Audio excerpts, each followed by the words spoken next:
Welcome back to my mental health and crime channel. My name is Huda London. This is the case of the Idaho quadruple murders that took place in Idaho, Moscow on the 13th of November 2022. The victims are Kaylee, Maddie, Xana, and Ethan. May they rest in peace. May justice be served in the correct manner for their loved ones and for their families. Today, I'd like to discuss something very important. But before I discuss that, I'd like to say trigger warning.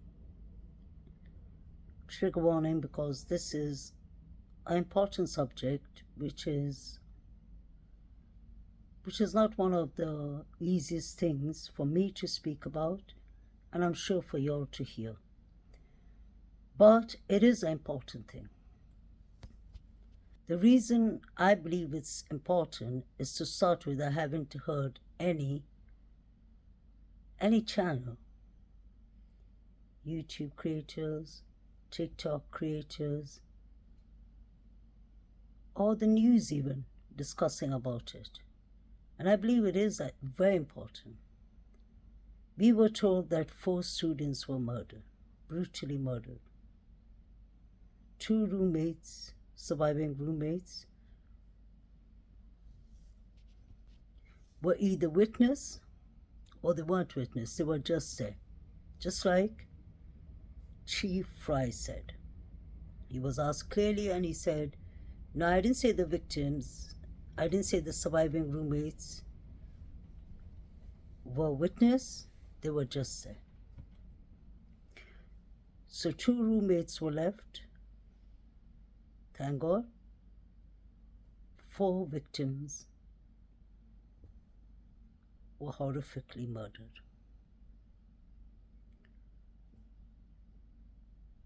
When we were given that message, it was given clearly in all the news reports that the 4 students were killed, murdered, trigger warning, but there was no sexual assault. That is very important to think about. Because let's take, for example, serial killers, SKs that are very known, like Ted Bundy.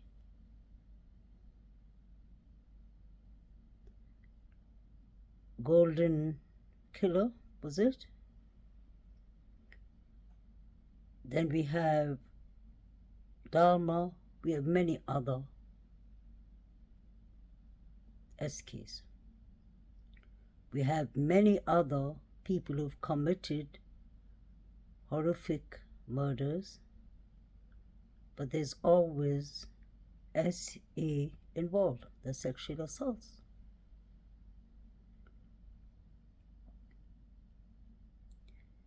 In this case,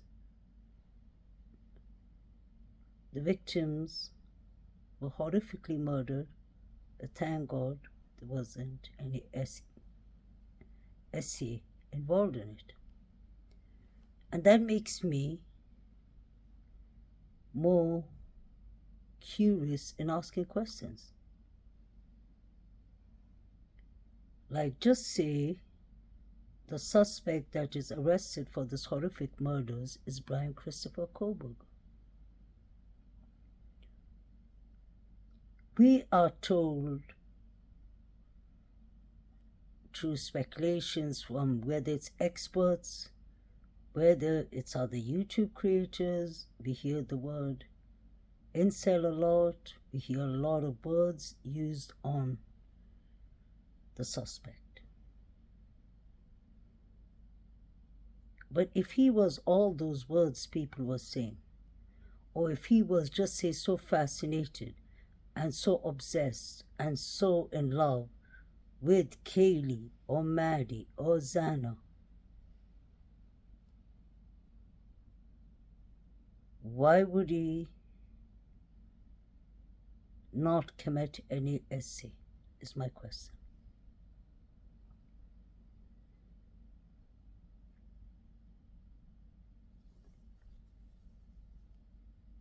maybe some people could say that maybe he was just so obsessed and so fascinated with these girls that when he came there for whatever purpose that he couldn't get his act on or something like that. You'll get what I mean with that. I don't think so. That makes me, in fact, focus more on this horrific events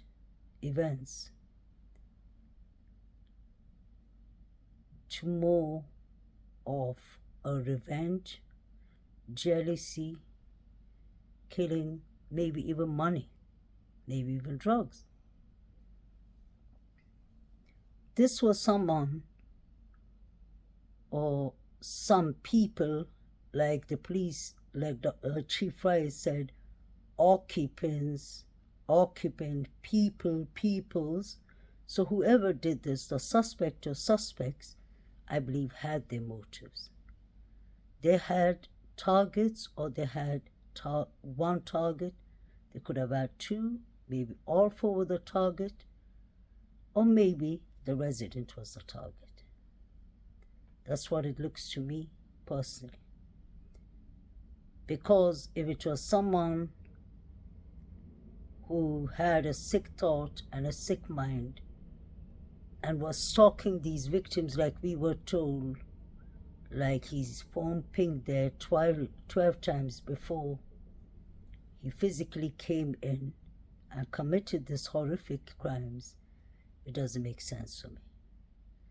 What would he achieve of going and brutally murdering 4 people when he had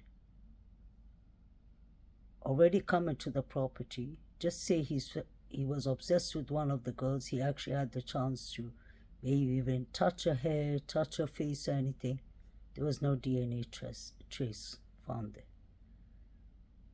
For me, it looks like somebody who did not come in to that house for that purpose. So it leads me back to what happened that night. For something to happen, there's always something that triggers things to happen. So I wonder what was the trigger there. I possibly think, and I still think, that the trigger was something that happened that night. One thing we are sure of, that we've heard many times in this case, is the couple. Xana and Ethan were at the Sigma Chi, so was Bethany Funk, BF. There was a fight that allegedly broke out there. Ethan fought with some of the Sigma Chi boys. Xana defended him. Things must have gone ugly, and they must have come home. When they came home, somebody came after them, I believe. The reason I believe that somebody came after them is because sometimes the police do not have to tell us some things clearly. It's like read between the lines. Why was the Sigma Chi fraternity under investigation? Why was the police asking the public for any information of the timeline of the couple, Xana and Ethan? Why was the police so focused on them? It's because their timeline was under question. Their timeline was under question because I personally believe there had to be a period between 9:45 to 1:45 that the police could not verify their whereabouts. Either they were taken from the Sigma Chi, or they were taken from the house, or they were maybe locked in their own house. Something happened to those two people. May God bless their souls.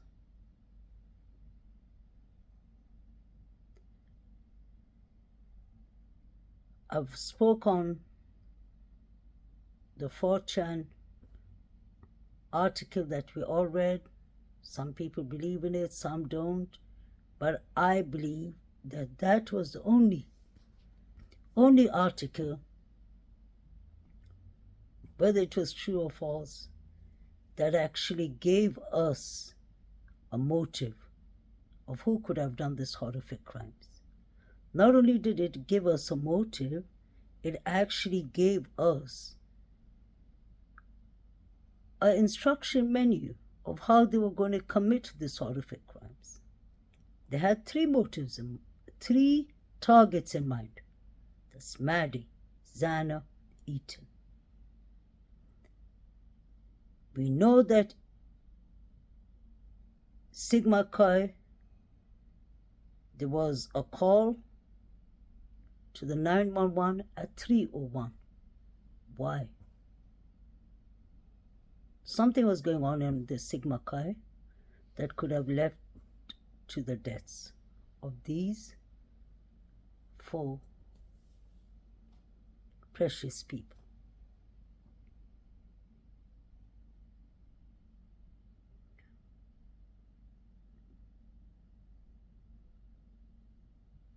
Xana told her father on the phone at 12 midnight that she was going to order food and see her.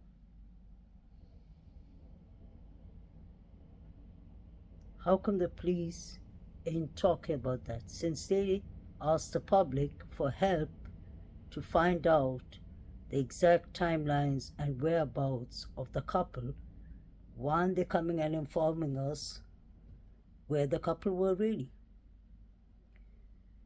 The Sigma Chi president said clearly to Brian Enton, they said it to the other reports like Inside Edition and other reporters. They said, we do not have cameras and dash cams, so they wouldn't know who went out, who came in. We saw 4 to 5 figures running. They were running towards the Sigma Chi fraternity, allegedly, around those areas, and they were running from the King's Road area. Why are we ignoring that? Why are we ignoring the 4 or 5 elephants in the room running behind the police body cam? We had the body cam alcohol minor of Banfield. They look like they were going to the Alpha Delta fraternity or to the Sigma Chi. You had Saeed, who was in the Banfield video, body cam of the police, and he was from the Sigma Chi. In the grub truck video, number 8 and number 9, and a couple of more of them are from the Sigma Chi.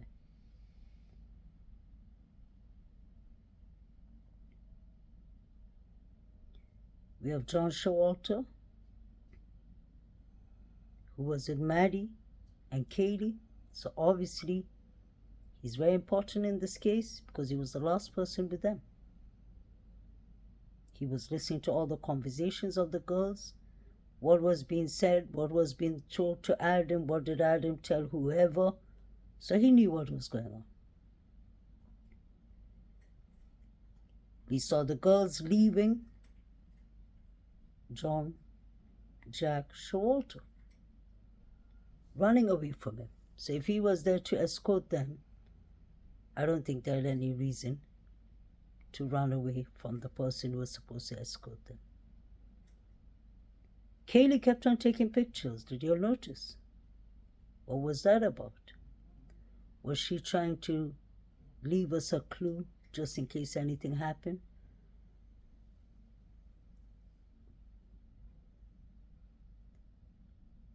We were told that a dash cam, no, a dash, what's it called? The delivery drivers came to deliver Zana food. Zana told her father that she was ordering food at 12 o'clock, so why would she need to order food twice? We all have Visa cards. So your partner, your friend, your roommate, anyone could be using your Visa card. It doesn't necessarily mean that you ordered it. It could have just been ordered in your name. Because we don't have physical proof that Zana was even alive at that time. If the DoorDash driver came and delivered the food at 4 a.m. or 5 past 4, wouldn't he have met Brian Kohlberger allegedly on the way? We didn't see any driver there for whatever reason, because maybe there wasn't any driver. Maybe it was all a made-up story. Or maybe there was a DoorDash driver who did come, but maybe it wasn't the victims who ordered the food, because the victims died after 2 a.m., according to the coroner. Anyone can make up a story. Anyone can make up an alibi. The girls called Jack D 10 times, thrice from Maddie's phone, 7 times from Kaylee's phone. That was the last calls that was ever made from Kaylee and Maddie's phone. Could the suspects who were in the house allegedly have called from Maddie's phone to Jack, called from Kaylee's phone to Jack, just to get an alibi for Jack? Just question. Anything is possible. Could someone have used Xana's phone to order the food? We keep on hearing Xana was on TikTok. How many times are our apps just open and we fall asleep? It doesn't necessarily mean I was on TikTok. Somebody else could have been using my mobile device, my phone device. So why are we supposed to believe that? Another important thing I wanted to mention. Let's say that Brian Kohlberger did this crime. He came into the house. The only thing that connects him is the leather knife sheet. Just like the O.J. Simpson and the glove. But we have a glove here too. I'll come to that. Now, if Brian Kohlberger came in, let's say he was most likely wearing gloves. Dylan didn't notice that, but she noticed the bushy eyebrows. You would have noticed someone wearing gloves. She noticed the mask, because don't forget he passed her by. I understand she's in shock, but she saw enough, because she explained what she saw, so she could have seen the gloves too. So if Dylan did not see the gloves for whatever reason, let's imagine a stranger walking into the door. Just say, Brian, for whatever reason, maybe having murder on his mind. He came in. For him to have used a knife, that's why he was carrying a knife sheet. But don't you think that he would have to take off his glove? No, don't you think he would have used his glove to commit the crimes? But after the crimes, obviously his glove, trigger warning, is bloody. So wouldn't he have taken off the gloves and left the door? When he left the door, wouldn't a trace of his footprints be left on the doorknobs or something? Or are they trying to say that he was still having the bloody glove on? Because if he had that on, the leather knife sheet, he would have touched it eventually. Even if he left it there, he would have touched the doorknob. To put it this way, there would have been more evidence there. Committing a horrific crime like this with a knife is very, very personal. You have to come up to a person's face. So when he's doing that, and you can imagine what he's doing, he would have ended up cutting his finger, his hand, something. There would have been blood exchange, there would have been DNA exchange. And then you can imagine he went from one victim to the next, and this was like a horrific, brutal murders. So he went from 1 to 2 to 3 to 4. 4 exchange of bloods. Some kind of DNA would have been left there. Another thing that's important is, what about the dog? Murphy plays a big role here. Murphy is very crucial in this case because Dylan said she clearly heard Kaylee playing with the dog. She heard the neighbor's recording showed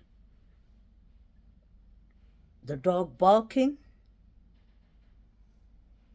So if all this was happening, who was the one who was handling the dog, putting the dog away in the room, closing the door for the dog, doing all these things? It has to be someone who knew the dog. Why would a stranger, because in this case Brian Koberger is a stranger, take the chance of entering a house with 5 roommates, Xana's boyfriend there, God bless his soul, 6 people in the house, a dog, doesn't know the layers of the house well, but just comes in and just goes amok on all these people?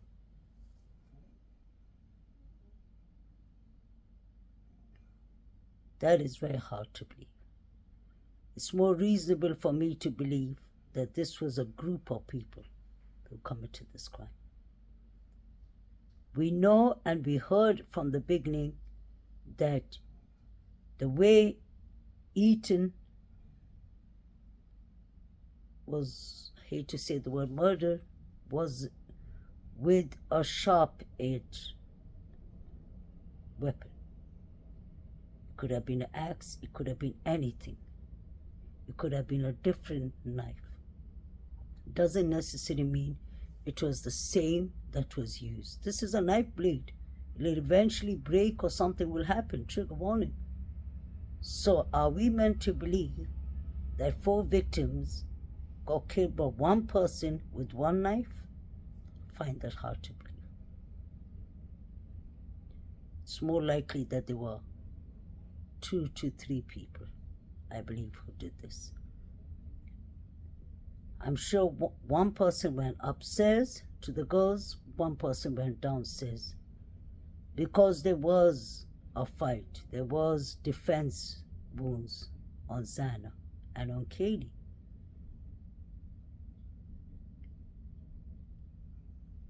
Let's not forget that Dylan said, we heard that on Banfield even, that Dylan told the girls, keep it down, I'm sleeping.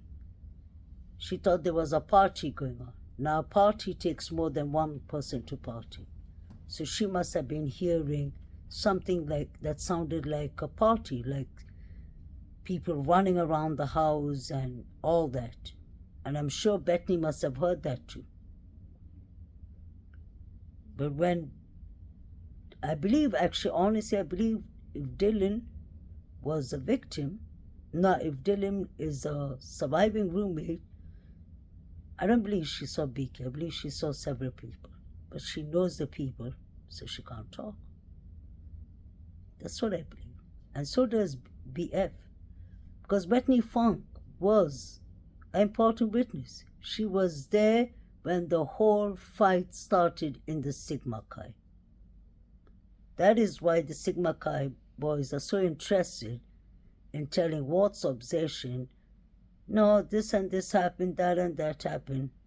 They're trying to convince us, like Dawn Wells and Candice Wells try to convince us through YouTubers. And that's how you know somebody's up to no good, when they start mingling with social media. These people are under investigation. Nobody should be communicating with them.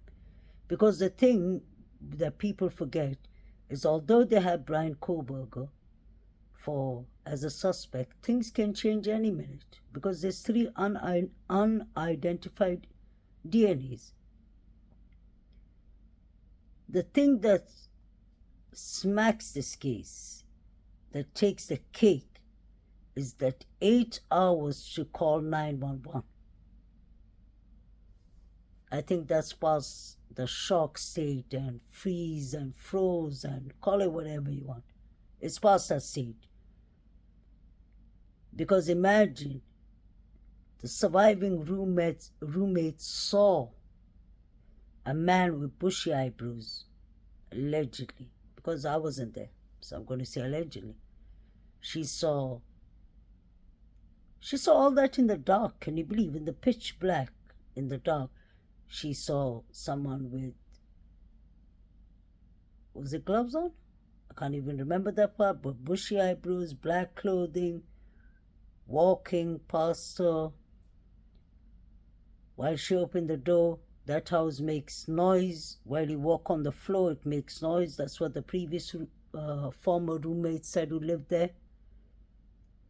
So she's trying to tell us that when she saw all these things, and when the person left, I can believe she was in a shock mode at that period, but the person left. You locked your door. If you were in a shock, you wouldn't have had the energy, or you wouldn't be in the phase of texting Bethany and Bethany texting you back. There was text exchange going on there. So which part of the shock is Dylan still in? You were texting BF. So if DM, you were doing that, why didn't you start calling 911? And that brings me to, maybe you didn't call 911 because you knew the suspects. And you knew they weren't coming back to attack you and BF. That's the only way I can come up with. Because if you really saw BF, if DM really saw a stranger like Brian Koberger doing all these horrific things, wouldn't you call 911? The person is already left. What are you waiting for? 8 hours? And then after 8 hours, what makes it look more suspicious is the Sigma Chi boys were called before the police. That is hard to explain. That's hard to understand. So that's what I believe. That may be the reason why the chief said at the start, I didn't say they were witness. They were just there. Because he knows there's something up with that statement that he can't talk about yet. Another red flag is the door being open. The door was left wide open in the first floor. Why? Who went out or who came in is the question.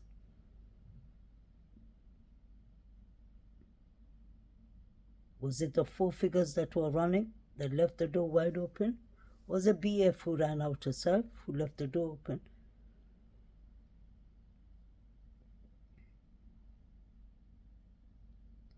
How come no other neighbors heard the yelling, the screaming, people fighting for their life? We're not talking about one victim, we're talking about 4. At the start, the coroner told us that all 4 of them were sleeping. That wasn't true. We know that Zana fought for life. We know that Kaylee fought for life.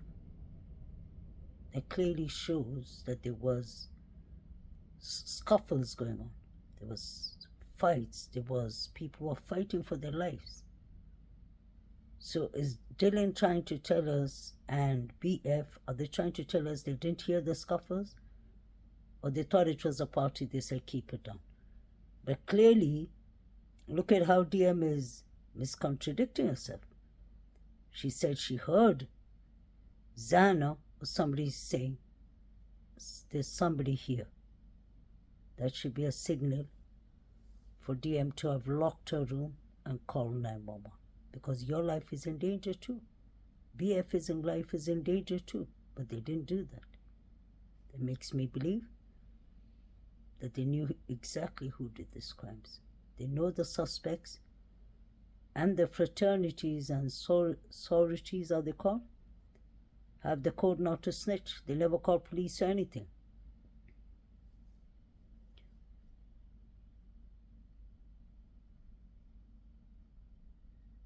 Is that the reason? What's her name? BF is an important witness. Another thing, why don't they want to have cameras in the court? The prosecution doesn't want to have cameras. I can understand why Brian Koberger doesn't want cameras. Honestly, I can really understand it, because people are too busy looking at areas of his body that they're not supposed to be looking at. And that is disgraceful. When people come to that stage, I don't understand. Are they here for awareness? Are they here for justice for the victims? Or are they here? Or are they infatuated with BK? I don't understand, but that's sick. So he could obviously have other issues. Nobody wants people to look at their private areas. I can understand why he doesn't want cameras. Why doesn't the prosecution want cameras? Even the O.J. Simpson case, Juice, that was the most famous case, had cameras in court. I believe they don't want cameras in court because there is a lot of evidence that is lacking. That won't look good for the prosecution. They can't even come up with the 3 unidentified DNAs. Imagine that. You heard the prosecutor Thompson. So how can we come up with something that doesn't even exist? Sorry guys. How can we come up with something that doesn't even exist? Can you believe that? It did exist, so where is it now? All of a sudden it doesn't exist according to him.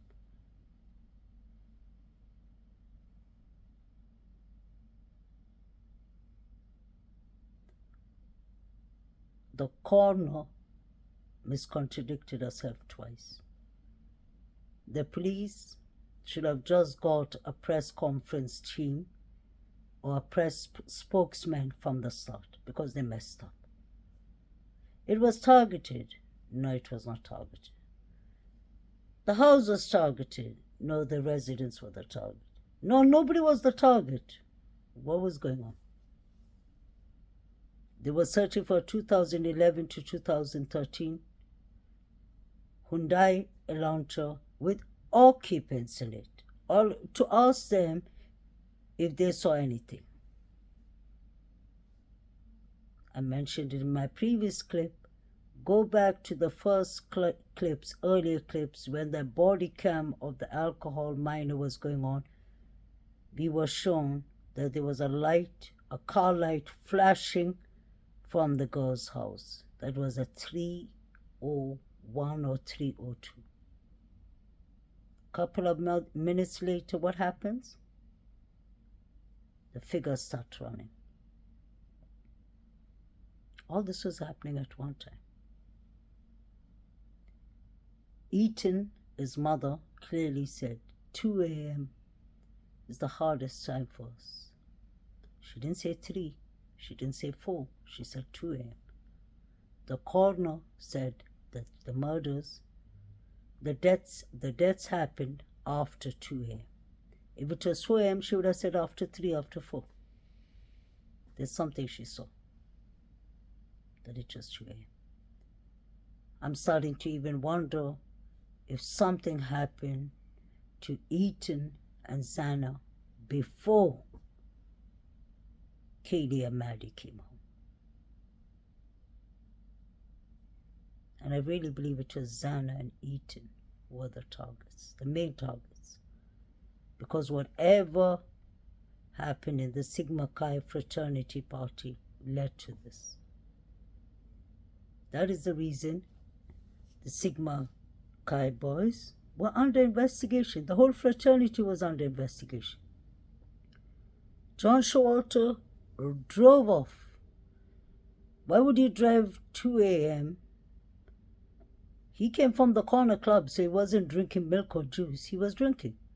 So how could he have driven 6 hours to Boise, Idaho? It was, in fact, outside Boise, the cabin of his parents. His mother's the only witness and parents that can say, yes, he was there.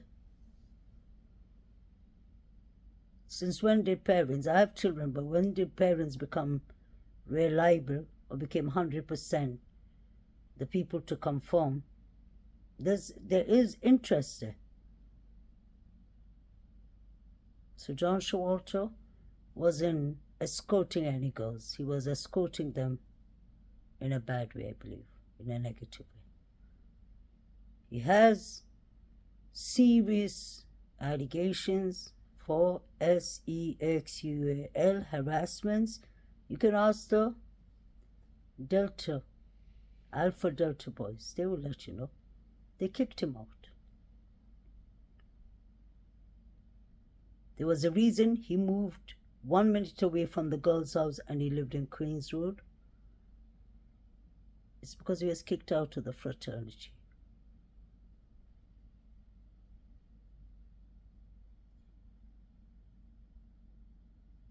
You also in the Fortune Post, the person who wrote it was in fact calling one of the Davids incels. In fact, both of the Davids.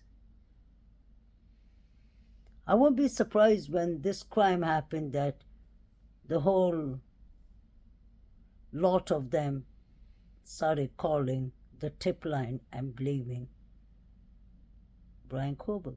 It's possible.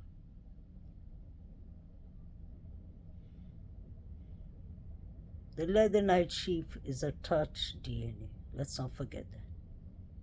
We heard big experts, forensic experts, saying that it's not very reliable because if somebody, it's like example, if somebody borrows your scarf, not even borrows your scarf, if somebody comes to your house and touches some of your stuff and leaves and goes and touches something else in their place, the DNA can be transported there easily.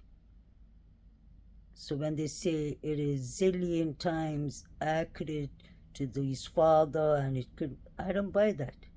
Show us your roadmap. How did you come to this homework? I really believe that the FBI and law enforcement and the prosecutor could be telling the truth, but I don't believe the facts are right, others the case would have been presented. I've never seen a case that has been on so many gag orders. The witness are on gag order. The what's it called? The jack on the box is on gag order. Bethany Funk, gag order. Dylan Mortensen, gag order. DeSales University, gag order. All the places BK studied in, gag order. Everything is on gag order. Why?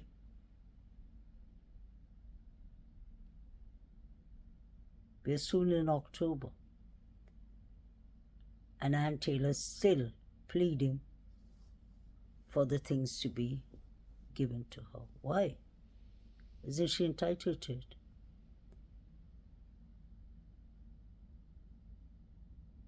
And if BK did this, he didn't do it by himself. I don't believe that. I believe that BK came there because he was called. He could know one of the surviving roommates. He could know one of the fraternity boys. Somebody called him there to frame him.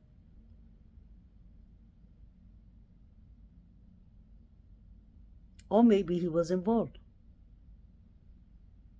Why was the house targeted? You'll have noticed all my clips I hardly talk about drugs, and I really do not like to go there. But sometimes I wonder, because I try to stick to the facts. If Brian Kohlberger was a heroin addict a couple of years ago, he could have gone back to drugs, whatever kind of drugs.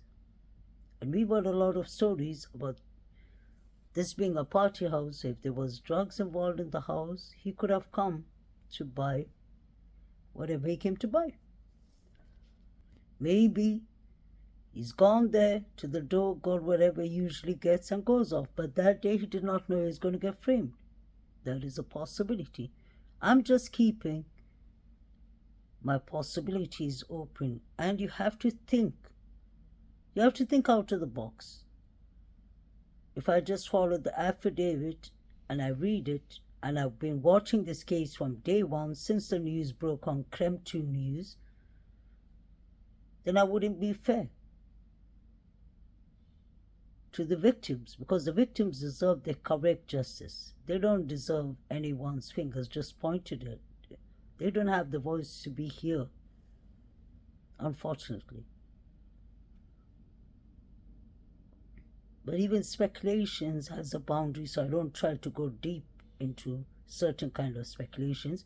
But the speculation that I'm in with the Sigma Chi boys is things that I can back up and prove it. Too many coincidences was happening there. Figures running towards the Sigma Chi. The body cam. The way the boys were dressed with female clothes. Van shoes. You had the van shoes there. I showed you the 4 shoes that were thrown on the telephone wire. Have you thought of that? You can Google it up. What does it stand for? It's written Gang Crime Organization. Were people trying to give a clear message, like if anyone snitches, this is what happens? Or is somebody trying to say these are our areas? Or are they celebrating what they did? God forbid. Because all those are the examples in any Wikipedia, in the urban Wikipedia, any Wikipedia you see. What was Saeed watching? He looked like he was watching the crime scene pictures itself. Even in the grub truck, there were many people on their phones. Pay attention to that. They all were gathering in a group and watching and reacting and laughing and all that. What were they watching? They could have been watching something else. But it didn't make sense. You hear the grub truck guy, the guy with the beard? You hear him saying once, I don't know what he meant by that, but many people have asked me that in the comment. And I find it very strange. He says, people have fallen. People have fallen. Maybe the police need to investigate more. People have fallen. Like, fallen where? It wasn't snowing. People haven't fallen down. It's a term for people have fallen. Somebody's dead. What was going on? I understand the grub truck place is a place where people come. All the zombies, that's not my word, that's Fat Joe's words. Oh, sorry, Lord Joe. When he says people come to chill there and people come there in all walks of life, all zombies, that's the word he used. It looked to me like more than that was going on. For some reason, I hate to say that, it looked to me like everyone, not everyone, most of the people in the grub truck were just watching the 2 girls, Kaylee and Maddie. I feel so sorry. I feel like I wish I could go back in time. I wish I was there to pull them out of the crowd. I'm sure that's what their family thinks. That's what each and every one of us thinks, I'm sure. If he could change things. It looks like they were surrounded by people who are plotting against them. I don't know why. That's just what I feel. I wonder if something happened to them when their car came. And I wanted to explain one thing, guys. The clip that I made about the grub truck 2 days ago, I can explain it clearer now. If you notice, this is what I've seen. When Kaylee and Maddie leave, pay attention to, they go to the left-hand side. they don't go to the right-hand side. The person who goes to the right-hand side after them, after maybe a couple of seconds, is John Jack Short. He goes straight and then they go to the left, he goes to the right. When he goes to the right, before he goes to the right, you see in the mirror reflection, you will see a car pulling up. That's even when the girls are still in the grub truck, right before they leave. And then as soon as John Jack Showalter leaves, he goes to that side, and you see the car is flashlights blinking, and the car disappears at once. The car took John Showalter. Many people are telling me it's Uber. No, the Uber would have been on this side. The girls went from the left-hand side. This car went with him. And even if the car went to the girls, I thought it was a white color car for some reason, but it was interesting. Many people, some said it was black, but I've found it very interesting that some said it was a red color Mustang. I don't know why, but I found that very interesting, because earlier in the case there was a red car that went into accident or something that was found not far from Kings Road. You can go check it up. And there was the forensic team was around it, so there was a lot of speculations about the car. And then we found out, the police came. You can even read it on the police's Facebook. I believe it's still there. If you check around, the police came and said that they debunked it. But a red Mustang, and then some people saying that the red Mustang was standing outside, that the car that went off with the girls or with John Showalter was a red Mustang. And I wonder why that red Mustang was checked by the forensic team. And I find it very interesting too. So was that red Mustang the car that drove the girls or drove John Showalter? But it was a car that drove. And the guy who was trucking his food, many people say, I don't see him trucking his food. Let me explain to you. Pay attention when he orders his food and when he gets his food. He has a white box in his hand. He and his friend, who are pretending not to know each other, the guy with the glasses, bump on each other. Then they go two opposite directions. Then when he's going, he has the food in his hand in front of him. It's a box, so you can't miss that. When he passes the trash, the box is gone. So unless he's doing hocus pocus, he threw the food. And then he goes straight down. And if you pay attention, it's not in all the grub truck videos you can see it, but some of them you can see towards the end, you see a white car pulling up. You see the end of the car, like I don't know how to explain it. You don't see the doors of the car, but you see it's a 4-door car, and you see the 4 wheels, and you see the downwards of it, it's all white. It's a white car that picks him up, and the same white car drops him even. So we have a white car there. I don't know what kind of white car. People are love to take white cars, but I find it interesting when a white car is being questioned in the case. They were searching for 2011 to 2013 white Hyundai Elantra, and they end up getting a 2015 Hyundai Elantra. When people ask me, yeah, all the college students wear Vans. Yeah, but guess what? One was found in the crime scene in front of DM's room. And then you have these boys in the body cam, one of them wearing a Vans, with a small female shirt on, with tight pants on that look like it has dry stains of whatever. For me, it looks like liquid, red liquid. But anyone's entitled to what they believe. And those boys did not stop for the police. That shows they were either throwing something in the field, or they didn't want to stop for the police for whatever reason. But I'll end by saying, with summarizing what I said, let me remind you what I said at the start is very important. If Brian Koberger was so obsessed with Maddie or Xana or Kaylee, why wasn't there any sexual assault? This person who, or these people, whoever came to end the lives of these four precious souls, I believe had to do with hate, revenge, jealousy, envy, money, possibly drugs. Something was going on. And I believe maybe some people were out for Xana, some were out for Maddie, some were out for Kaylee, some were out for Ethan, and they decided to do a teamwork. That's what I believe.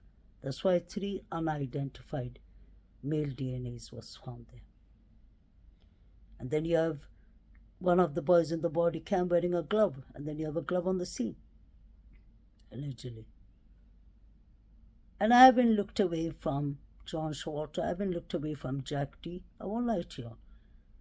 If they are ruled out by the police, that's the main thing. But I still believe that one of them could be, or most of them could be involved. Jack D, that the girls called him, that he didn't pick up, he could have been asleep, okay. Still doesn't make sense why they called him 10 times. Jack D knows how to keep his dog quiet, I assume. He did not look right when he came to pick up his dog the next day. His face looked like he just had a boxing match with Mike Tyson. I'm being honest. You can go and check the pictures. Where was he that night? Wasn't he in the corner club till 1:35? Many things is not right. He lives just 2 minutes away from them. Imagine the girls had no chance. I hate to say that. They had John Showalter living on this side. They had Jack D living on this side. They had Inan Harsh living on the other side. And they had the whole Sigma Chi watching their room lights when they go off. And we don't know about the surviving roommates, what their stories are, what they saw. But I wouldn't say they were in a state of shock, because it wouldn't take 8 hours to call the police. Everyone's entitled to their beliefs. If they were in a state of shock, they wouldn't have been texting each other. You're in shock.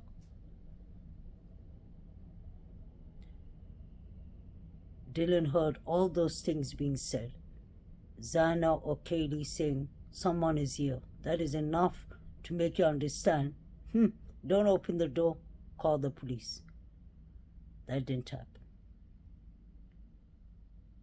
How could they not have understood something has really happened? Because they'll hear people fighting for their lives upstairs, downstairs. Dylan lives in the 2nd floor with Xana.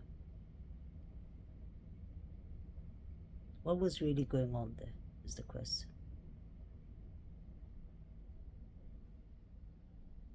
If the house was the target, the resident, what was in the resident? Money, drugs? What was in the resident to be a target? Because you have to have money, or you have to have drugs, or you have to have something precious, or gold, or jewelry, or diamonds. Something has to be there to be targeted. Others, all the houses in the world would have been targeted. Please let me know in the comment what you'll think. Have a lovely weekend. And this was all for entertainment purpose only. Just asking questions. I'm not accusing anyone. I'm being mindful. And the questions are, how come there was no sexual assault? Trigger warning. How come Brian Koberger's DNA wasn't found in the house? Besides the leather nightshirt, which was a touch DNA. How come we didn't see the the delivery driver? How come we didn't see her or him? How come everything's on gag order? Why aren't the evidence being handed over to, what's her name, Ann Taylor? Is genealogical DNA all they have to go with? Did they get that illegally? Is that possible? Is that why they're not submitting it in? Why don't they want cameras in the court? Because all the things will come out. Because if there's cameras in the court, we'll hear what DM and BF said and the multiple people, the Sigma Chi boys, said on the phone. There were multiple people who spoke to 911. Is that what they don't want us to hear? It is possible. Because they know social media and the world is watching. They know that we are sitting here basically asking all the questions, investigating it for our own purpose, to spread awareness or to find out what happened and all that. So they know that we are sitting here and investigating it. Just like we are watching them on the news, they're watching us, and we know that. So they don't want us to get more information than that. They know the questions we're asking.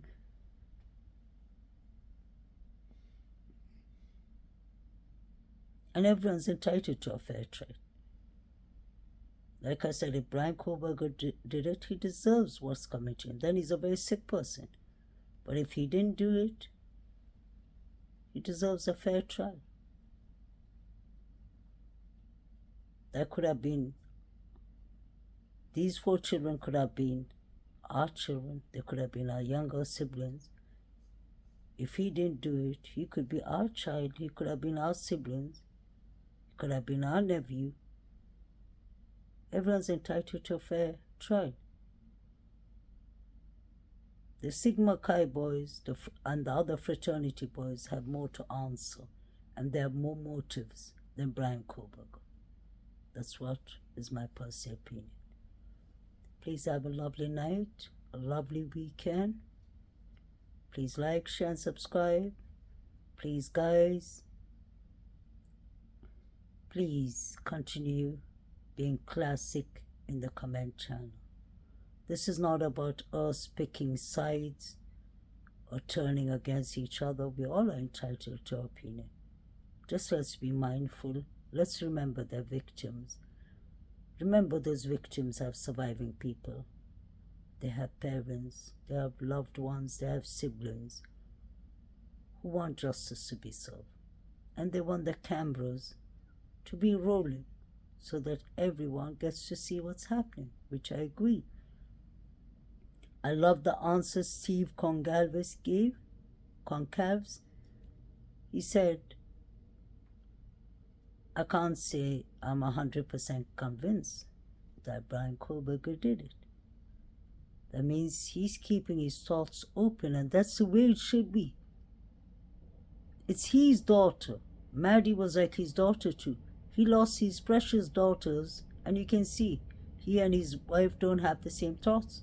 So that shows that this is a case that everyone has different opinions about. Because none of us have heard the theories and the facts, and it's going to be very interesting when the 911 call comes out. I would love to hear what was said to who, how long these people were there, if the crime scene, of course it was tampered with. Everyone tampered with the crime scene. Even the cops, when they came in, when the police came in, you could see at the start, because they don't blame them. They thought that someone was unconscious. They didn't expect a horrific quadruple to have happened. So nobody was prepared for that scene. So things were tampered with. Another important thing I'd like to end with is pay attention to the crime scene pictures. Those are very important. I pointed that out a couple of times. I don't know how many of you all got that, but I don't think it was the sliding door that was used to come in. I know that many people say it was the window. I should think about it at the start because of the what's it called, the ladder, but I don't believe the ladder was used, because the police, come on, let's give them some credit. I know they mess around with many things, but I don't think they would have kept that ladder there. They would have taken it, or they must have already brushed it and checked that it wasn't used. Pay attention to where There's two places that I always pay attention to. Three places, actually. The basement door. When the policeman goes to the basement door, you can see him standing near the basement door. That one shocks me. Another one which is extremely important is the back door, the sliding door, the window near the sliding door. Something happened there because they were taking brushes, the forensic brushes, and they were taking dust out of it. And they're taking a lot of pictures there.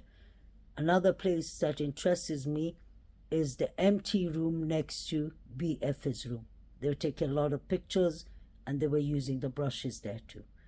And another place that interests me, the last one, is there was a big footprint found in front of BF's room. Not exactly underneath a window, more towards, it was a bit further than a window. So, and it was a big, big footprint. So it wasn't necessary that the person went the way of Queens Road. The footprint was found more in between BF's window and what's it called? The trash can. The big trash bucket or whatever it's called. It was found, container. It was found between those two.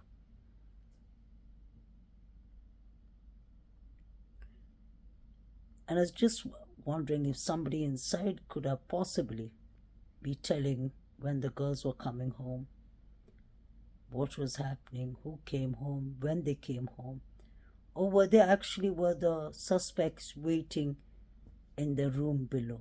That is very possible, the empty room. I wonder when that roommate checked out, we haven't heard much from her. Allegedly, she knows Dylan and she knows Emma Bailey. So there, and we've seen Emma Bailey in the house too. So how many people could have been involved is a question. But I don't believe BK could have been involved, but I don't believe he did this alone. Absolutely not. Anyway, guys, please like, share, and subscribe. Have a lovely weekend. Justice for the 4 precious victims. I'm happy that scholarships are made under their names. I hope their names carry on for life. This is something that is a real awareness that should make us understand we need to talk to our children, our nieces, nephews, loved ones. Because there's a lot of things happening in these frats and sororities and all that. There's a lot happening there. There's a lot of overdoses, fentanyl overdoses, such things. I put those clips up 2 months ago, and I really don't want to be too focused down that line because it takes away the main content, I personally believe, of this whole. Like when Kaylee's uncle is being involved, Nathan, and such things, I really feel sorry for the family. I don't even talk about Xana's mother because those are parents' own business. It doesn't necessarily mean that because the parents had a brother or a sister or ex-wife or former wife or whatever who was involved or used to use drugs, it doesn't mean that that is why these 4 students' life was cut short. I would say focus on the main thing. And for me, that's why I'm focusing on the Sigma guy and the other fraternities, because they were under investigation. And those were the timelines the police were searching for. I'm keeping my focus on those areas because there were 4 figures running. And that is not a stretch. In fact, more people should be focused on what was actually happening in the grub truck video. What was actually happening in the body cam footage. Why was these boys running away from the police? Were the figures running from Kings Road, which they look like? What was the car that was flashing at 3 a.m. in front of the girl's house? Important questions. Let me know in the comment section what you think, guys. Have a lovely night, lovely day, lovely weekend. Stay blessed. Pray for the families of these 4 students. They need our love, they need our support, and they need justice. And I hope the prosecution hands over the evidence without having a high blood pressure or heart attack. Take care, guys. Bye.